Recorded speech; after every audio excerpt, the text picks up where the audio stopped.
Hello student, welcome back my new video.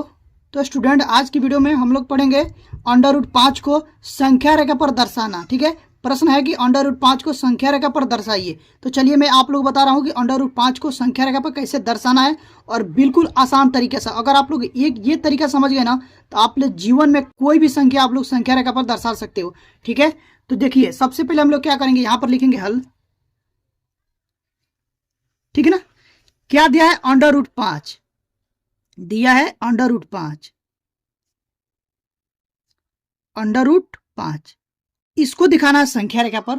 तो सबसे पहले क्या करेंगे, एक हम समकोण त्रिभुज बनाएंगे। क्या बनाएंगे? समकोण त्रिभुज। ठीक है ना, और इसका नाम दे देते हैं, जैसे मान लो इसका नाम है BABC, नाम दे दिए। ठीक है, अब देखिए ये जो भुजा होती है ये कर्ण होती है, कर्ण। ठीक है, ये होता है आधार, ये होता है लंब। ठीक है, इतना समझ गए ना। तो ये जो मान दिया ना आप लोग को, अंडर रूट 5, ये अपरिमेय संख्या है। ये है कर्ण का मान, ये दिया है कर्ण का मान, कर्ण दे दिया यहाँ पर अंडर रूट 5। अब हम लोग को ऐसे इसी से मालूम करना कि लंब और आधार क्या रखे कि कर्ण के बराबर आ जाए। अब देखिए इसमें एक प्रमेय आता है जिसका नाम है पाइथागोरस प्रमेय।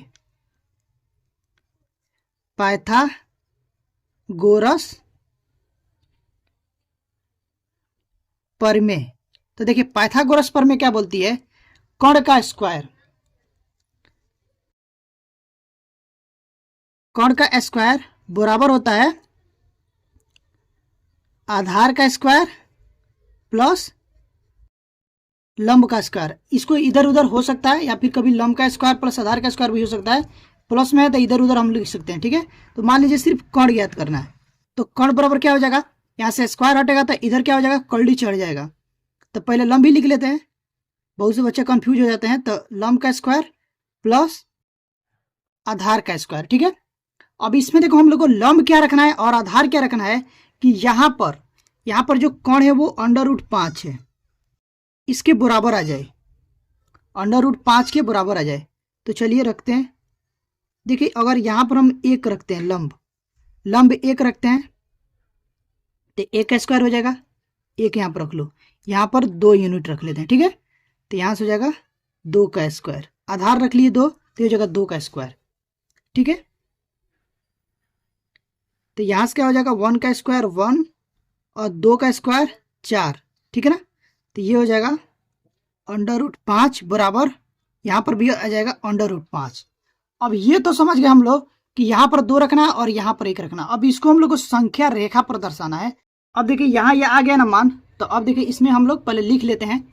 यहाँ पर चलिए लिख लेते हैं। देखो कर्ण का मान कितना गया, कर्ण बराबर है अंडर रूट 5, आधार है 2 और लंब है 1।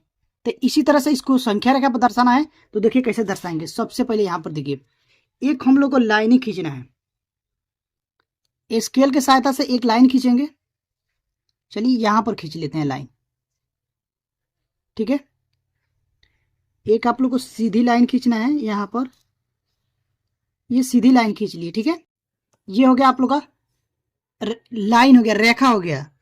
ऐसे आप लोग को तीर बना लेना कि ये हो जाएगा संख्या रेखा। ठीक है ना, यहाँ पर मान लेते हम लोग 0, यहाँ पर ये आप लोग को होगा 0। अब यहाँ से हम लोग एक एक यूनिट लेते हैं, इसमें कोई यूनिट नहीं दिया कि इतना सेंटीमीटर चाहे कुछ नहीं, तो हम लोग को एक एक यूनिट यहाँ से ले लेंगे प्रकार का सहायता से। मान लीजिए कि यहाँ पर एक यूनिट ले लिए, फिर इस पॉइंट पर रखेंगे और यहाँ पर एक यूनिट हो गया, फिर यहाँ से रखेंगे और ये एक यूनिट हो गया। ठीक है ना, तो ये देखिए इसका नाम दे देते हैं। इधर आप लोग को धनात्मक होता है, तो ये हो गया 1 2 और 3। अब देखो हम लोग को आधार कितना लेना है, यहां से देखो आधार लेना है 2 इकाई। तो आधार हम चलिए ले लेते हैं यहां से 2 इकाई, यहां से लेकर के और यहां तक। ठीक है ना, ये आप लोग हो गया 2 इकाई। ठीक है, ये हो गया 2 इकाई। अब क्या करना है, ये आधार तो हो गया 2 इकाई। अब इसके बाद लंब कितना लेना है, 1 इकाई। तो जस्ट ये जो नापे था ना, यहां पर देखिए, ये देखो यहाँ से ये जो पॉइंट है, 1 मिनट या सही से नापिएगा, ठीक है। तो ये देखिए ये पॉइंट है ना, तो ये हम यहाँ से लेंगे 2 से, 2 जो है ना यहाँ से लेकर के यहाँ से कट करेंगे, ठीक है। कट करने के बाद या तो आप चांदा की सहायता से या भी स्केल की सहायता से इसकी सीधी लाइन खींच लेंगे 90 डिग्री पर एंगल लेते हुए, ठीक है। यहां से इस पॉइंट से, तो ये जो दूरी आएगा ना वो 1 इकाई आएगा। कितना आएगा? 1 इकाई, 1 इकाई या यूनिट, ठीक है। इसको इंग्लिश में यूनिट बोलते हैं, 1 इकाई हो जाएगा। इसके बाद अब क्या करना है हम लोग को, इस पॉइंट से और इस पॉइंट को मिलाते हुए रेखा खींच देना है। इस पॉइंट और ये पॉइंट, ये दोनों पॉइंट लेना है और खींच देना है रेखा, ठीक है। तो ये आप लोग आ गया कोण। तो ये दूरी हो गया कितना? √5, ठीक है। इतना समझ गया ना। तो अब ये √5 को हमको यहाँ पर इस संख्या रेखा है ना इस पर दर्शाना है।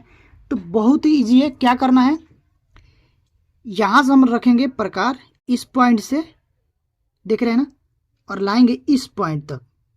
ये जो पॉइंट है देख रहे हैं ना, इस पॉइंट पर, इस पॉइंट से और इस पॉइंट पर मिला लेंगे और मिलाते हुए हम लोग को यहां से खींच देना है रेखा। इस पॉइंट से और इस पॉइंट से एक रेखा खींच देंगे, देख रहे हैं ना। ये ऐसे ड्रॉ कर देना है आप लोगों को, ठीक है। दिख रहा है ना। तो इस तरह से यहां पर जो कट पॉइंट मिला, देखिए यहां पर जो कट पॉइंट मिला है ना, 1 मिनट, यहां पर देखिए ये जो कट पॉइंट मिला है, यहां पर ये बूंदी, ये जो बिंदु है, यही आपको क्या है, यहीं पर आएगा √5। इसको ऊपर चाहे नीचे कहीं पर भी लिख सकते हैं, देख रहे हैं ना। ये होता है आप लोग का √5, ठीक है। अब देखिए इस तरह से हम लोग इसको दर्शाएंगे संख्या रेखा पर। तो उम्मीद करता हूं कि ये प्रश्न आप लोग को जरूर समझ में आए होंगे। अगर आप लोग को ये प्रश्न समझ में आया है, वीडियो अच्छी लगी हो तो प्लीज़ वीडियो को लाइक करिएगा। चैनल पर पहली बार विजिट किए हैं तो चैनल को सब्सक्राइब करके बेल आइकन को प्रेस कर दीजिएगा, ताकि जो भी वीडियो डालूं उसका नोटिफिकेशन आप लोग पास तुरंत पहुंचे और आप लोग तैयारी अच्छे से हो पाए। तो स्टूडेंट अभी के लिए बस इतना ही, मिलते हैं इसी तरह की नेक्स्ट वीडियो में। तब तक के लिए थैंक यू फॉर वॉचिंग।